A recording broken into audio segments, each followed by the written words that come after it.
Asa hmm. Ikaw na Nakakahiya. magtanong, ma'am. Bago lang kasi ako dito, eh. Hindi Ay, pa ako bakit hindi marunong pa kung anong yung ay, nasaan ka ngayon? dito sa Negros, Bacolod. Ay, Bacolod. Ang layo mo naman. Anong trabaho mo diyan? Kolektor sa isang lending company. Lending. Anong pangalan ng lending? Bawal bang sabihin or Eh, ano? depende. Sa uniform. Ha? Sa uniform. Ito, sa uniform ko. Okay. Wala ka bang sabit? Baka naman maraming sabit, ha? Grabe, marami talaga. Marami. Magtanong ka about sa akin, tatanungin kita ng about sa'yo mamaya pag natapos. Nahihiya ako. Ano, Bakit ka ikaw, ako ba baka meron nahihiya? kang sabit. Baka sabi mo yung sabit, ah. Ha? Kung sabit lang, Diyos ko Lord, matagal nang sumablay. Ah,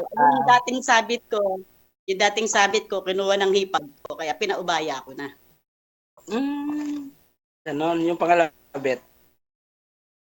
Wala, oh. Yun lang. Ang palagay mo sa akin, kalad ka rin. Hindi Joke. naman sa ganun. Marami Sabi tayong mo, dami passion. mo sabit. Hindi, syempre. Maraming dati, pero nakayanan naman lahat. Oh. Na-stress ako sobra gawa dun sa hipag ko kinuha yung ex ko. Ganun. May anak kayo. Meron, meron kaming anak, malalaki na. Mm. So, hindi ka na naganap ng ibang sasabitan. Years na akong ano, Walang time. walang time, puro trabaho, focus sa mga anak. Good. Nag-try ako Yun sa ang tama. DJ kasi natutuwa ako dun sa mga napapanood ko kahit may edad na naghahanap pa rin ng makakasama. Pero importante naman talaga yun kasi kapag once na nagkaroon na ng family yung mga anak natin, may iwan tayong mag-isa. So, kailangan talagang may makasama sa buhay. Yung manloloko at saka hindi na, kuha ng iba, ganun. Kasi matanda ka na eh. Di ba, DJ? Ewan ko, Tama ambot ba sa yung sabi? langaw. Ambot sa langaw daw. Hmm. May iba ako. Taga saan ka pala? Saan lugar dito sa Pinas? Binangonan Rizal. Saan? Bingingani, Binangonan. Binangonan.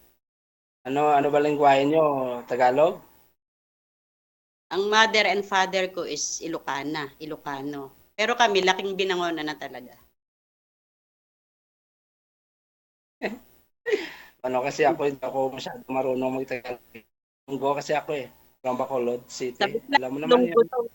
Ilonggo daw malambing. Kahit nagagalit na malambing pa rin. Hindi mo alam, nasasakalin ka na, malambing pa rin. Totoo nga ba? Siguro, tanong mo kay DJ, Lunggo yan eh. DJ, di Ang ba? Ilonggo, Tama yan. malalambing. Malalambing ang Ilonggo. Kasi meron akong naging baker na before kasi nag-abroad ako, nagtrabaho akong cashier sa bakery. Meron akong mga panaderong mga Ilonggo, bang babait niya. Ang tawag na sa akin, mga nanay ang tawag sa akin, mga baker. Mababae talaga yung mga Ilonggo. Mababait ang Ilonggo, wag lang talagang, depende kung Ilonggo ka nga, kung kakaiba ka naman sa kanila. Ilonggo talaga. Ilonggo ka, pure Ilonggo. Pure Ilonggo. Negros Occidental. Girl dyan, ba't di ka makahanap? Pero Ilonggo daw, pero Negros. Wala na gano'n.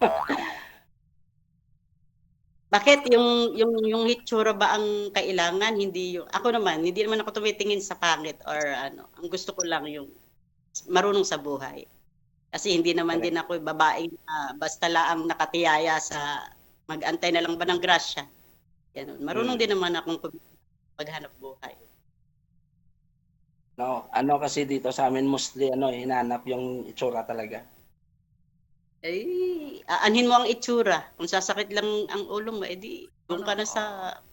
Sabi nga, sabi nga nila, mas maganda daw umanap daw ng packet para ibigin ka ng Manat ka ng tunay. pangit.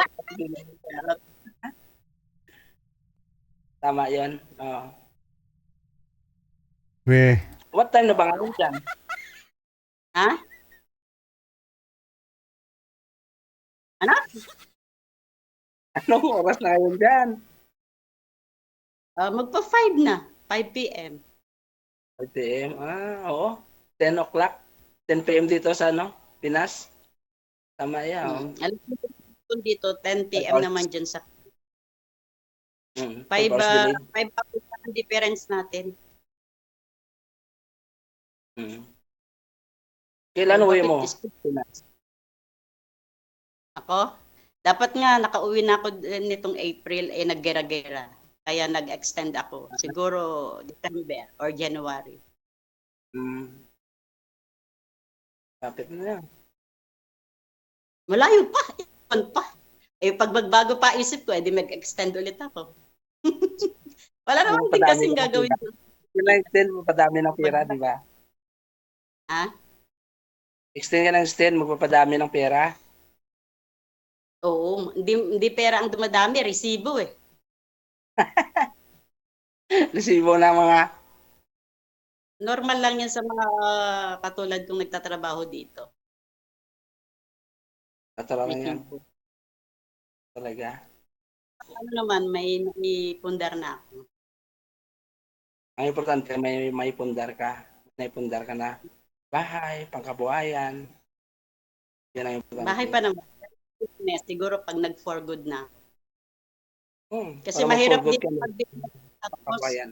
hindi naman daw yung magmamanage. Wala din.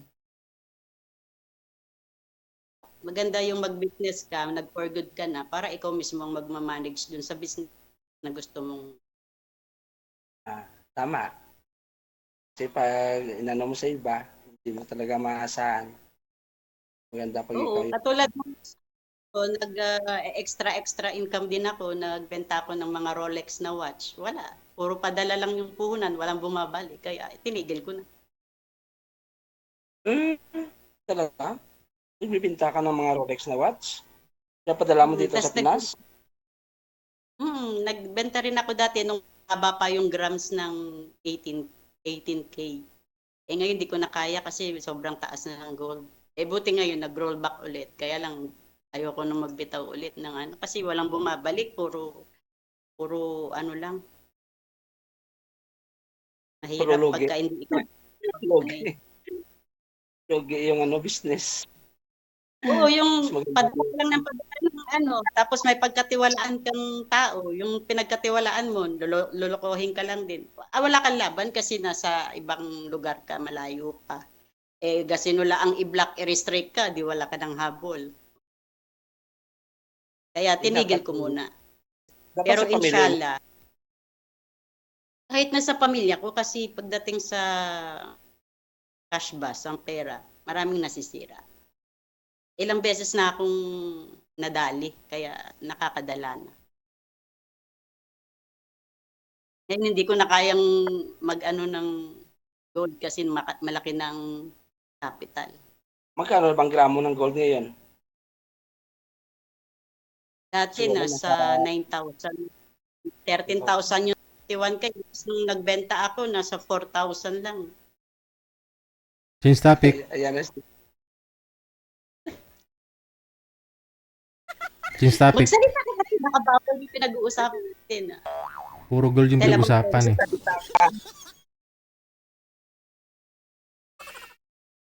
Ano pa yung kwento mo? No, mamaya, marami tayo. Len? Sabi ko, ano pa yung kwento mo? Ikwento mo na lahat. Marikinig ako. Bawal yun. Ikaw ba magkwento? Tungkol sa sarili mo, ano na lang ba parati? Ang daldal ko na. Ako? Gusto mo ano ko yung buhay ko?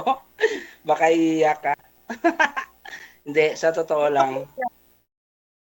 Thanks God sa naka-recover ako ngayon, nakabalik sa trabaho. kasi noong 2025, year 2025, nasa month siguro ng mga October yata, na-operahan ako sa spinal. Ah, May tumubo na bukol sa spinal ko. Parang paralyzed talaga yung yung sistema ko eh. Hindi na ako makalakad. Lahat, hindi na ako kahit magbihis ng damit ko, hindi ako makapagbihis. Magsuot ng pantalon o kahit sinturon, hindi talaga Buti nga yun, bumalik na sa normal. Hindi naman normal talaga na bumalik. Normal na At least nakapagkilos ng matiwasay. Tapos nakapagbalik sa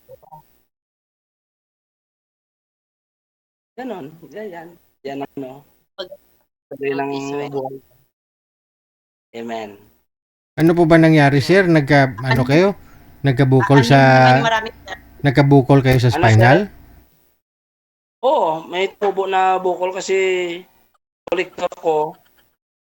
Maraming beses na ako na-aksidente. Saan? Ha? Naksidente saan? Sa motor? Oo.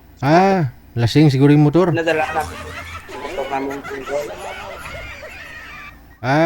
So ilang beses ka na disgrasya sa motor kaya ganon? Nagkaroon ng bukol yung spinal cord mo? Siguro may nadugo. Wala naman kasi symptoms eh. Lumabas yung symptoms na acute na hindi na ako makalakad ng masyado. Baka nag-bleeding yung nag-bleeding nung na-aksidente ka sa motor? May internal hemorrhage ba? Wala naman, walang sign, walang symptoms eh. Bigla na lang may tumubo sa spinal ko. Yun, nakita sa MRI. Yun, kailangan talaga alisin. Hindi, surgery talaga. Surgery yung pinaoperahan ko. Tinanggal yung yung spinal cord? Yung bukol? Yung yung bukol, yung diagnose ng doktor, tumor eh. Basta bukol, tumor yun. Kaso naman. Dalawa yan, sir eh. Baka baka dalawa kasi yan pag tumor. Kasi kung isa lang tinanggal, sigurado may isa pa. Hindi sinabi ng doktor? Hindi sinabi? Bakit tumor? Di ba pag sinabing tumor, dalawa? Biopsy nga, naman daw hindi naman cancerous daw. Kailangan lang talaga tanggalin. Kasurvive. Makapagbalik sa trabaho. Bless ka pa rin. Yan ang pinapasalamatan ko kay Lord at binigyan ako ng second life. Second life. Magpasalamat talaga tayo kasi kahit marami kang pera, kung may karamdaman ka naman, walang useless. Totoo. Useless talaga. Pero hindi ko pa time siguro. Marami ka pang mission dito sa lupa. Mag-asawa ka pa kay madam. Imbitahin mo pa ako. Siguro, ako dito sa lupa. Kaya hindi pa ako ginawa ni Lord. Sabi niya, meron ka pang mission meron pa akong papagawa sa iyo.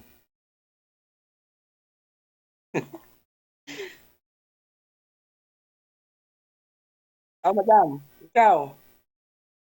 Mag-iiyakan na lang ba tayo dito? Huwag naman iiyak. Naku, Diyos ko, kung sa maraming pagsubok, stress lang, talagang tumibay na ako dito. Ang dami ko nang dinaanan. Wait lang. Sige. Yes! Wala na. Tinawag na ng amo. Okay. Ang dami. Ganitong oras kasi, nagsasaing pa ho sila, nagluluto eh. Sa Saudi. Okay, I'm coming. Ang bagal mo kasing tumawag, kaya tuloy nag-busy na. Pero hayaan mo magaan mga yan. Ano, nang may gagawin ka ba? Ano, baka importante yon. Baka mapagalitan ka Hindi, dyan. parating na yung mga amo ko galing sa trabaho. Mga doktor kasi amo ko. Ayun, Gusto ni Baba, yung timing, before pwede na ka magpa-check up dyan, magpakonsulta ka, sir. Mga amo ni madam. Yan sa amo mo. Oo. Doktor kasi. check up dito. Dito sa Saudi, kapag may sakit ka, kahit even you have a surgery ng katawan mo, gusto mo magpa-surgery, libre dito. Wala, hindi katulad sa Pilipinas na konting galaw mo, pera dito, free ka. Kahit sa gamot mo, free ka lahat. Talaga. Ma'am, Hmm? ganda pala. Mag-abroad ka na lang kasi mas maganda rito kapag ka Siyempre, hindi naman natin gugustuhin na magkasakit tayo. Siyempre, hindi naman natin alam kung kailan tayo malakas, di ba? Ako nga dati dito na disgrasya, yung kamay ko parang na ano ng machine, nadalig. Sinergery ako dito, libre lahat. Talaga. So, Amo ko, thanks God. May edad na. Tapos, di nakapagtapos ng kolehiyo. Dito na lang ako sa Pilipinas. Nasan may asawa ka ba dati? Oo, siyempre. Meron. Naiwalay din Nasan ka. na siya? Andun sa kanila. Kami na dati hindi hiwalay. Pinaubaya ko na talaga sa hipag ko. Yung asawa ko, hindi sumama sa iba. Kaso lang siya nakipag-iwalay sa akin kasi that time wala akong matinong trabaho. Siyempre, basta maraming story. Sige. Long story. DJ. Yes, Pao. Cut ko na po muna. Baka dumating na kasi, hindi pa nakaprepare yung table. Sige. Maraming salamat. Good luck.